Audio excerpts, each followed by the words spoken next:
1940s میں جب جماعت اسلامی قائم ہوتی ہے تو ایک بڑا امپورٹنٹ پہلو ہے جس کو سمجھنے کی ضرورت ہے۔ دارالعلوم دیوبند، دارالعلوم بریلی، ندوۃ العلماء، علی گڑھ موومنٹ، آل انڈیا مسلم لیگ، یہ سب مودودی کے مطابق درست نہیں تھیں۔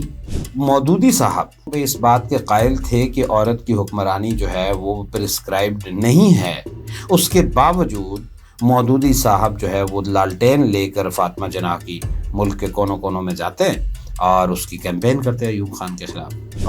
1996 میں ڈیموکریٹک گورنمنٹ ہوتی ہے بے نظیر کی، اس کے خلاف احتجاج کیا جاتا ہے اور اس کا دھڑن تختہ کیا جاتا ہے۔ 1998 میں نواز شریف کے خلاف واجپئی کی آمد کے اوپر جو ہے وہ اعلان لاہور جب ہونے والا ہوتا ہے اور ایک زبردست پولیٹیکل موومنٹ ہوتی ہے سب کانٹیننٹ کے لیے ہسٹوریکلی، اس کو بھی سبوٹیج کرتی ہے جماعت اسلامی، پرو ڈکٹیٹرشپ اگینسٹ ڈیموکریسی۔ مشرف کا دور آتا ہے، مشرف کے دور میں اگینسٹ جماعت اسلامی جو ہے وہ مشرف کے کیمپ میں موجود ہمیں نظر آتی ہے۔ السلام علیکم دوستو، امید آپ خیریت سے ہوں گے۔ بلال عباسی تھرڈ اینگل انفوٹینمنٹ کی ایک اور ایپیسوڈ کے ساتھ آپ کی خدمت میں حاضر ہے۔ دوستو ہمیشہ کی طرح آج بھی ایک دلچسپ موضوع پر آپ کے ساتھ گفتگو کریں گے۔ آپ جانتے ہیں کہ ہم بہت زیادہ جس کو کرنٹ افیئرز کہا جاتا ہے، یعنی ایسے معاملات جو اس دن بہت ہی وائرل چل رہے ہوں، ہم بہت زیادہ سوئمنگ ود دا ٹائڈ پہ یقین نہیں رکھتے۔ ہماری کوشش ہوتی ہے کہ تھرڈ اینگل انفوٹینمنٹ کے پلیٹ فارم سے آپ کو تاریخی حوالوں سے بہت ہی پرمغز گفتگو سننے کو ملے۔ اس گفتگو میں علم مشاہدے کی کمی ضرور ہو سکتی ہے، لیکن اس میں ہمارے انٹینٹ اور ہمارے ویلیڈیٹی آف فیکٹس انشاءاللہ آپ کو بہت ہی مثبت اور اچھا ملے گا۔ خیر، عرض یہ ہے کہ آج جس موضوع پر میں آپ سے گفتگو کرنے جا رہا ہوں وہ موضوع یہ ہے کہ پاکستان کی مختلف سیاسی جماعتوں کے حوالے سے ایک تجزیاتی پہلو سے گفتگو کرنا یقیناً ہماری نوجوان نسل کے لیے بھی مفید ہے، سیاسیات کے طالب علموں کے لیے بھی مفید ہے، اور ہمارے جو متحرک سیاسی کارکنان ہوتے ہیں ان کے لیے بھی یہ بہت ضروری ہے کہ ان کے سامنے سیاسی جماعتوں کے ایک معتدل جائزہ رکھا جائے اور ان کے تدریجی ارتقاء کے حوالے سے جو حقائق ہے وہ ان کے سامنے بیان کیے جائیں۔ ایسا نہیں ہے کہ لوگ جانتے نہیں ہیں، یقیناً جانتے ہیں، لیکن انفارچونیٹلی وہ اپنے پرسپیکٹیو سے یا اپنی پارٹی کے دیے گئے بیانیے یا اس کی تشریحات کو سنتے ہیں اور انہی کو سچ مانتے ہیں۔ ایسے مواقع بہت کم ہوتے ہیں کہ جہاں پہ سیاسی مبصرین یا سماجی مبصرین، تجزیہ کار، تبصرہ نگار اور جو اوپینین میکرز ہوتے ہیں وہ اعتدال کے ساتھ کسی سیاسی جماعت یا کسی فکر یا کسی تحریک کا ایک ایسا انالیسس کریں جو طالب علم کے لیے یا صحیح جاننے کی، سچ جاننے کی کوشش کرنے والوں کے لیے بالکل درست ہو۔ آج ہم بات کریں گے ناظرین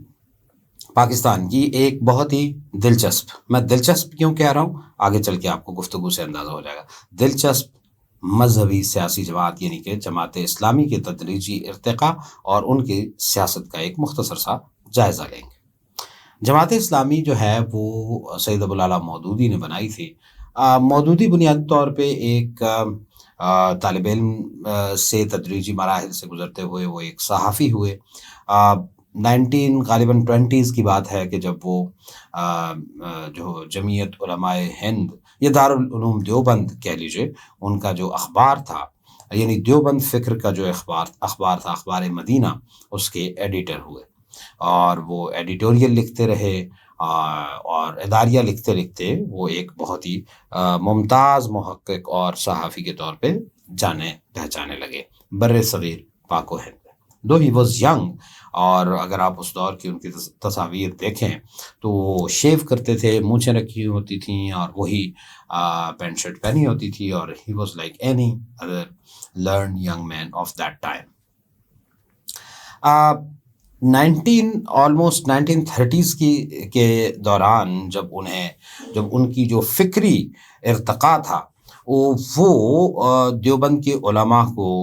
یقیناً وہ ایک الگ طریقے سے سوچنا شروع ہو گئے تھے، وہ ان کے لیے مناسب نہیں تھا دیوبند کے کسی ترجمان رسالے کا، کیونکہ اس دور میں میڈیا تو ہوتا نہیں تھا، یہی اخبارات، یہی جرائد، یہی رسائل جو تھے، یہی ایک ترویج و اشاعت کا ذریعہ تھے، اور تو ان کی اہمیت بہت زیادہ تھی۔ ایک مذہبی فرقے کے مخصوص رسالے کے ایڈیٹر کا اس فرقے کے جو فکری سٹریم تھی، ایک آئیڈیالوجیکل سٹریم تھی، اس کے ساتھ منطبق ہونا بہت ضروری تھا، جبکہ مودودی صاحب اپنے طریقے سے سوچتے تھے، اپنے طریقے سے لکھتے تھے، جو اس ادارے اور اس ادارے کے ترجمان رسالے کے لیے ان کے مدیرانہ جو مقام ہے وہ اس ادارے کو وہ سوٹ نہیں کیا، سو ان کے راستے جدا ہو گئے۔ اس بیچ نوجوانی کے ہی سالوں میں ابو العلا مودودی نے الجہاد فی الاسلام، یعنی justification of armed struggle in Islam, اس کے اوپر ایک ضخیم کتاب لکھی، جو کہ ایک نوجوان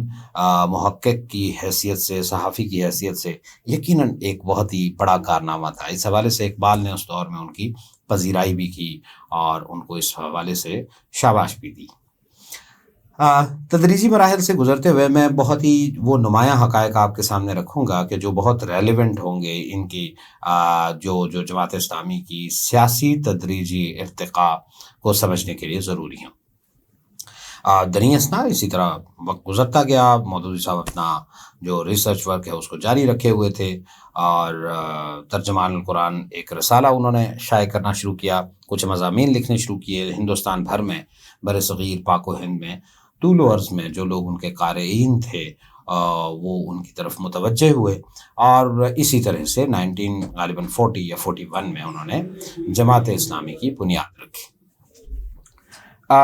میرا مقصد جو ہے وہ تاریخ اور دن اور وقت کا آپ کے سامنے بیان کرنا نہیں ہے، ایک تدریجی ارتقاء آپ کے سامنے رکھنا ہے۔ 1940s میں جب جماعت اسلامی قائم ہوتی ہے تو ایک بڑا امپورٹنٹ پہلو ہے جس کو سمجھنے کی ضرورت ہے، یعنی بر صغیر میں جو مسلمانوں کی اجتماعیت کے مراکز کی بات کی جائے تو بہت سارے موجود تھے۔ مثال کے طور پہ بریلوی طبقہ فکر جو ہے ان کے لیے دارالعلوم بریلی میں جو دارالعلوم ہے امام احمد رضا خان صاحب اعلیٰ حضرت کا، وہ موجود تھا۔ اسی طرح سے جو دیوبند فکر ہے ان کے لیے جو ہے وہ دارالعلوم جو دیوبند میں موجود ہے، جسے دارالعلوم دیوبند کہا گیا، جس کے بعد وہ فرقہ بھی ایک بریلی کا کہلایا اور ایک دیوبند فرقہ کہلایا، وہ موجود ہے۔ اسی طرح سے اسکالرز ڈین، اگر آپ کہیں کہ ایک سارٹ آف جو لرنڈ اسکالرز ہیں اور قدرے ان مدارس سے زیادہ جدید فکر کے ساتھ سوچنے والے لوگ ہیں، تو ان کے لیے جو اسکالرز ڈین یعنی کہ ندوۃ العلماء موجود تھا۔ اسی طرح سے جو رئیس الاحرار کی تحریک موجود تھی، احرار اسلام یا کچھ اس طرح کے نام کے ساتھ۔ اسی طرح علامہ عنایت اللہ المشرقی کی خاکسار تحریک موجود تھی۔ اچھا یہ تو ہوا مذہبی جماعتیں آلموسٹ یا مذہبی تحریکیں۔ مسلمانوں کی اس سے ہٹ کر اگر سیاسی جدوجہد کی بات کی جائے تو مسلم لیگ کا پلیٹ فارم موجود تھا، جہاں سے وہ پولیٹیکل جدوجہد کر سکتے تھے۔ ان سارے پلیٹ فارمز کی موجودگی کے باوجود، یہ بہت قابل غور نقطہ ہے، ان سارے پلیٹ فارمز کی مسلمانوں کے لیے جو ممکنہ پلیٹ فارمز تھے، ان سب کے ہوتے ہوئے میں ایک کا ذکر کرنا بھول گیا کہ سید احمد خان کا جو ماڈرن اینگلو اورینٹل فلسفی کے ساتھ جو ماڈرن مسلمانوں کو تیار کرنے کے لیے ایک سلسلہ تھا علی گڑھ یونیورسٹی کا یا اینگلو اورینٹل ایک موومنٹ کا، وہ بھی موجود تھا۔ ان ساری سٹریمز کے ہوتے ہوئے مودودی نے اگر جماعت اسلامی قائم کی تو یہ اس کا قیام بذات خود اس بات کی غمازی کرتا ہے کہ یہ وجہ جو اس کا جو وجہ وجود ہے اس کو جسٹیفائی اس طریقے سے ہی کیا جا سکتا ہے کہ دارالعلوم دیوبند، دارالعلوم بریلی، ندوۃ العلماء، احرار کی تحریک، اسی طرح سے جو عنایت اللہ المشرقی کی جو خاکسار تحریک، علی گڑھ موومنٹ، مسلم لیگ، آل انڈیا مسلم لیگ، یہ ساری کی ساری جو فکری سٹریمز تھیں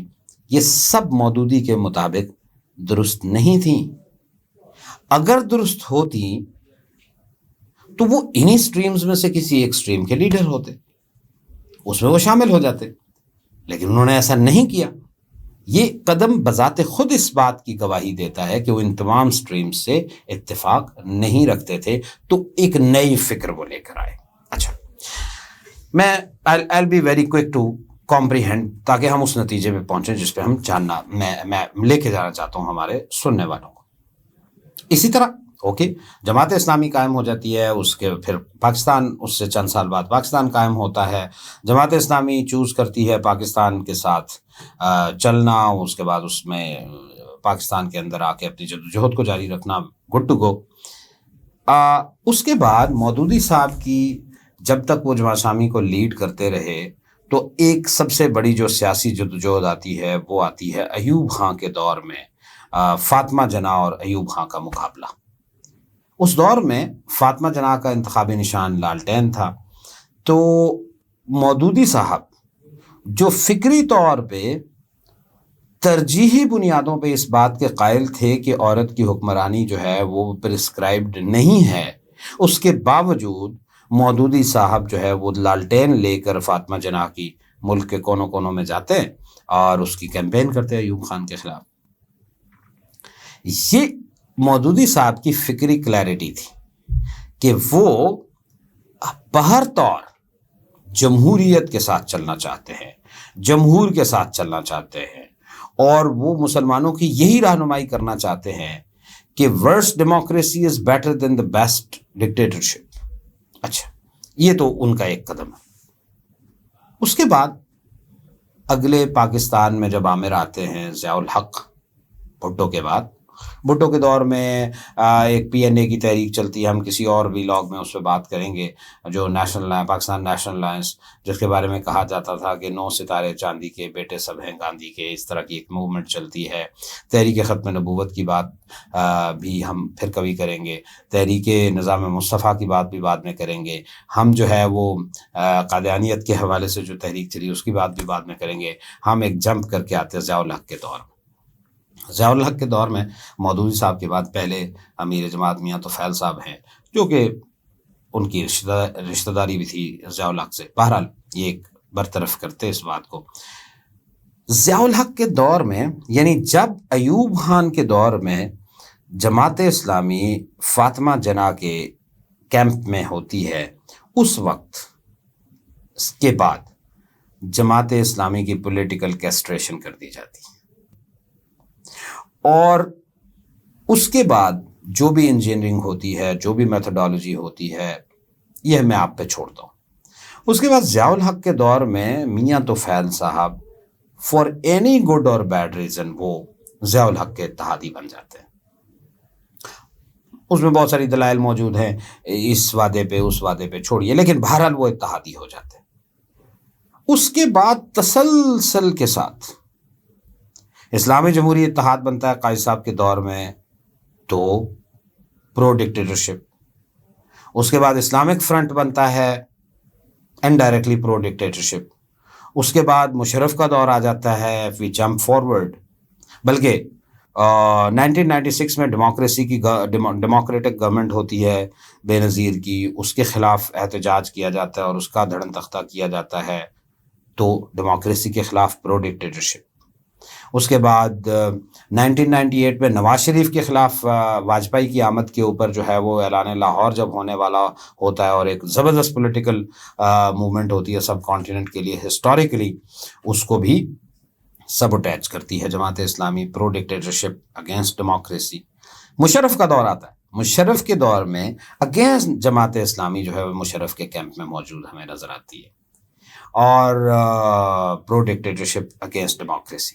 یعنی اگر اس ساری گفتگو میں یہ کہا جائے کہ اگر مودودی صاحب کی فاطمہ جناح کے ساتھ کیمپین کے بعد، جیسا کہ میں نے کہا کہ پولیٹیکل کیسٹریشن جماعت اسلامی کی کر دی گئی ہے،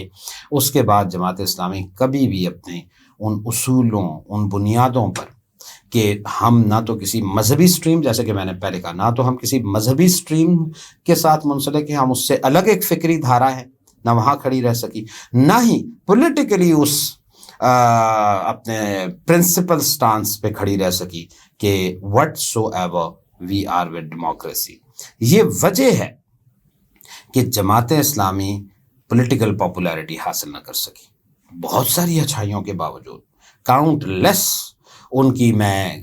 بات کی جائے، میں آج چونکہ وہ میرا موضوع نہیں تھا، کاؤنٹ لیس ان کی سروسز ہیں پاکستان کے لیے، وہ بہت اچھا کام کرتے ہیں. We can have a complete vlog on that. لیکن